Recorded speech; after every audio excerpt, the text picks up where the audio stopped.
La lista. Nelson, buenos días. Gracias por venir. Buenos días, Manuel. ¿Cómo Un se placer siente? para nosotros poder estar con ustedes el día de hoy. Día Gracias. especial.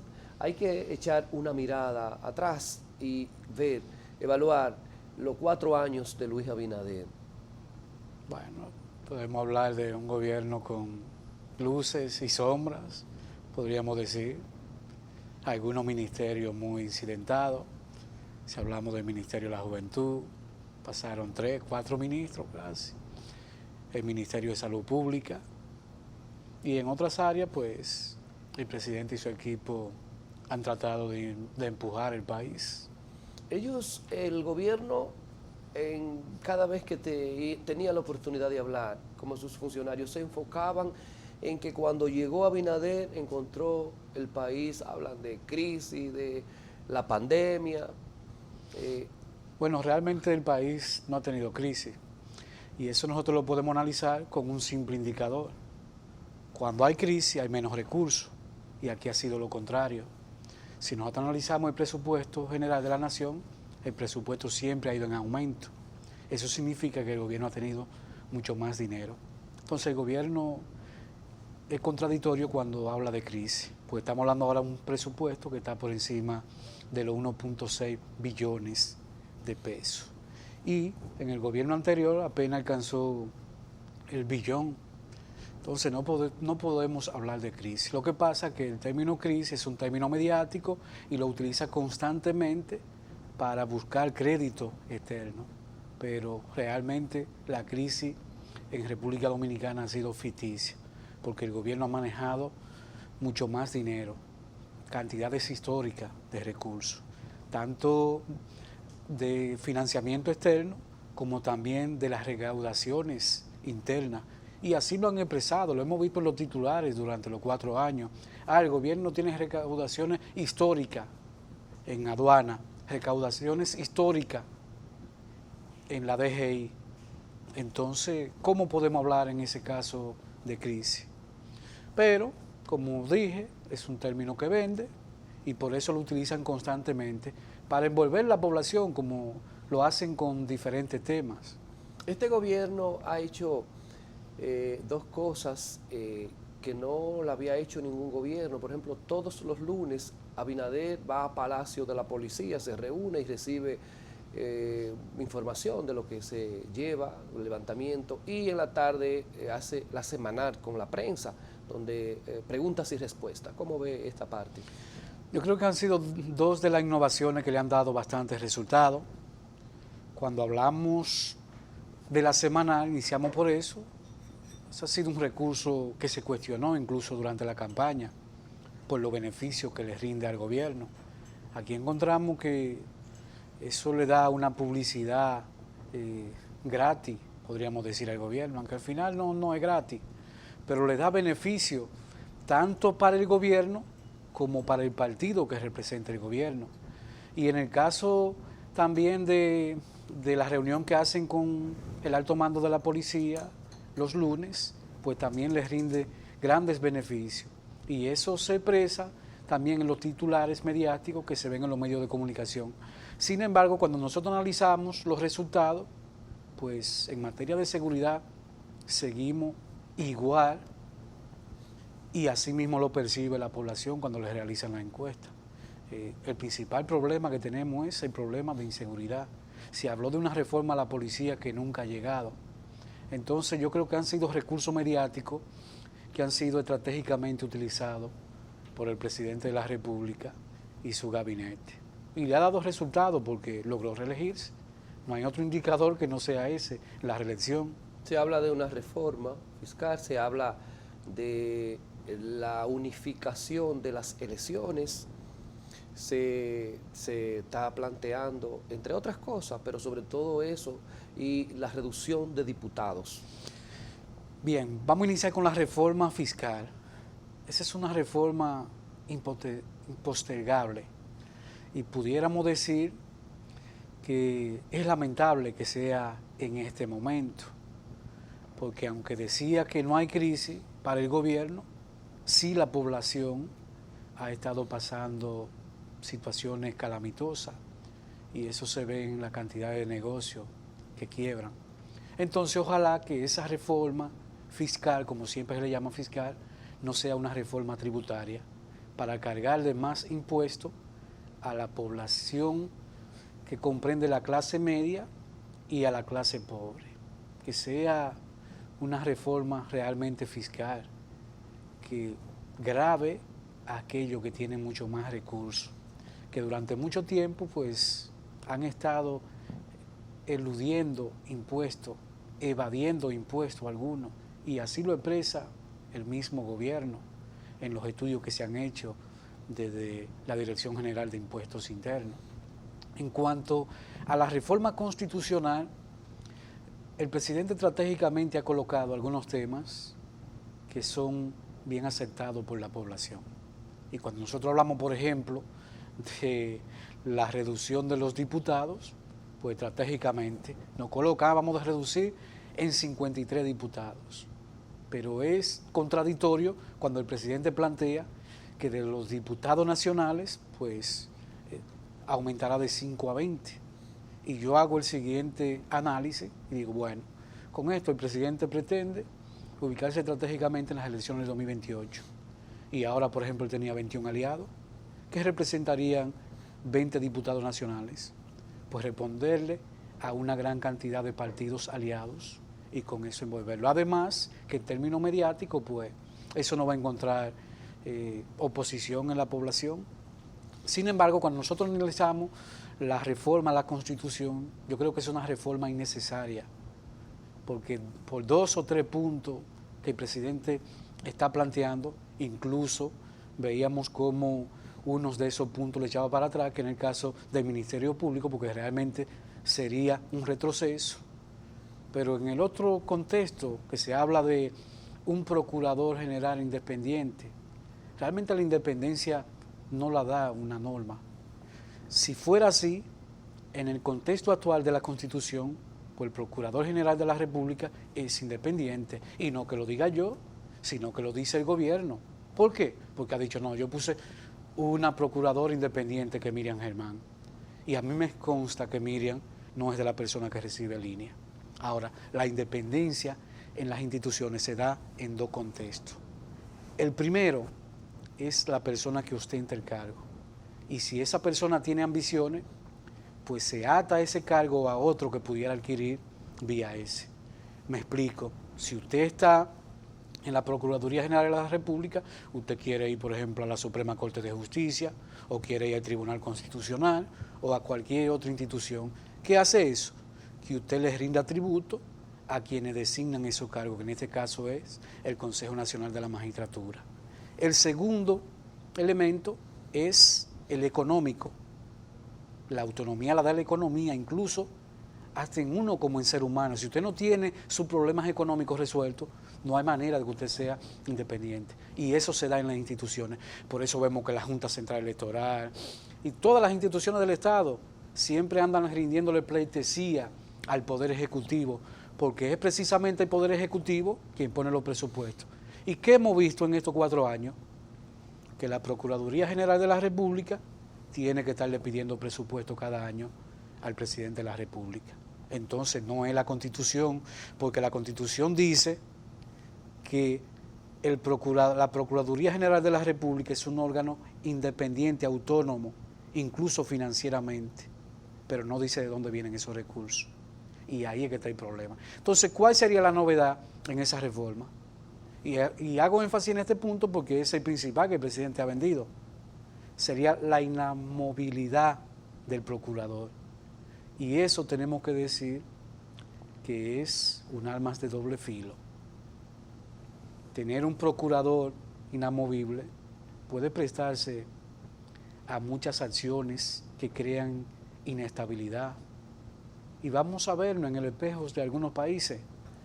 Por ejemplo, lo que sucedió en Brasil con el impeachment a Lula, que luego llevó y destituyó incluso a Dilma Rousseff. Nunca en un tribunal se le pudo probar nada.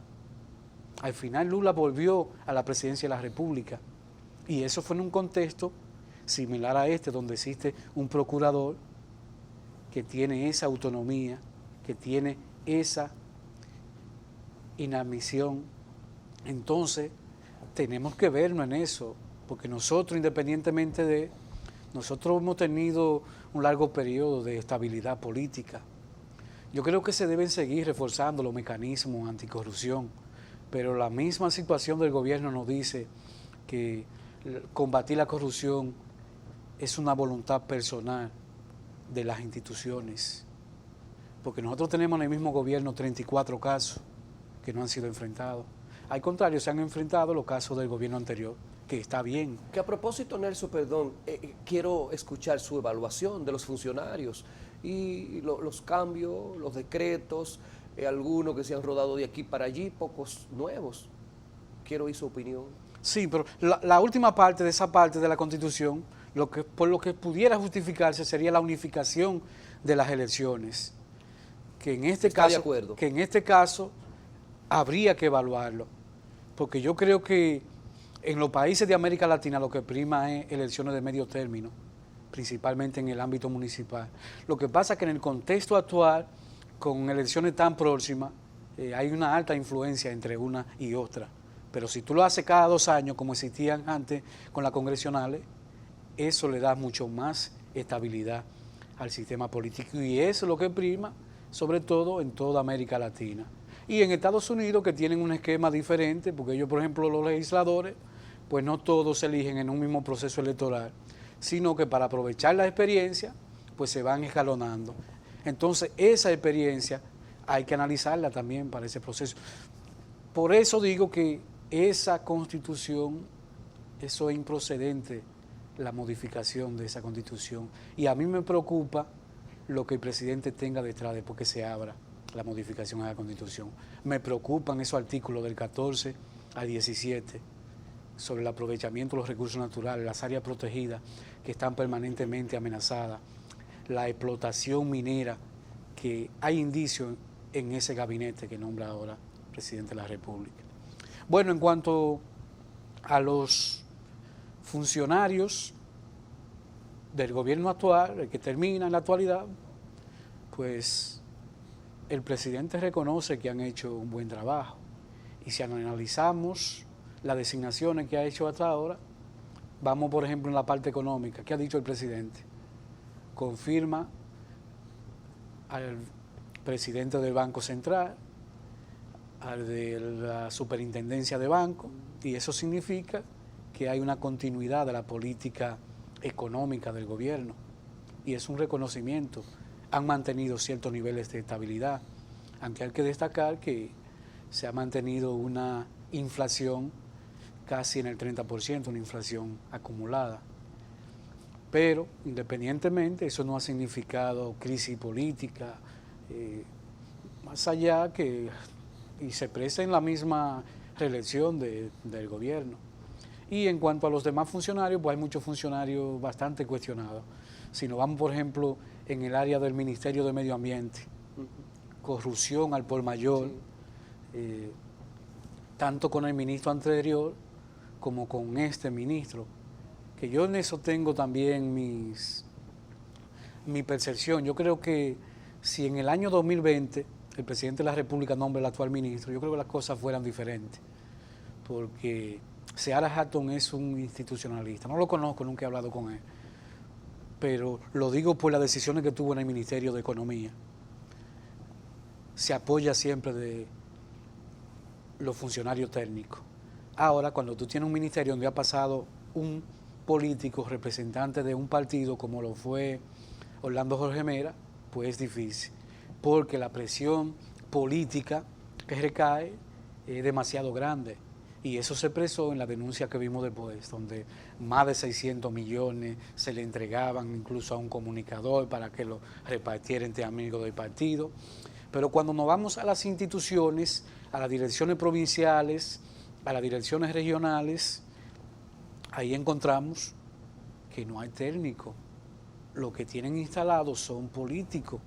Por eso, cuando vamos a las gestiones que se hacen desde este ministerio, pues son contrarias a la protección del medio ambiente, o por lo menos a los lineamientos técnicos que establecen las mismas normas. Si nos vamos entonces a otro, por ejemplo, lo que sucede en educación, pues aquí hemos visto cómo salió el pasado ministro de Educación, pero los cuestionamientos constantes que se dan en esta área. Lo mismo sucede en el área de salud. Aquí hay un retroceso enorme en el área de salud.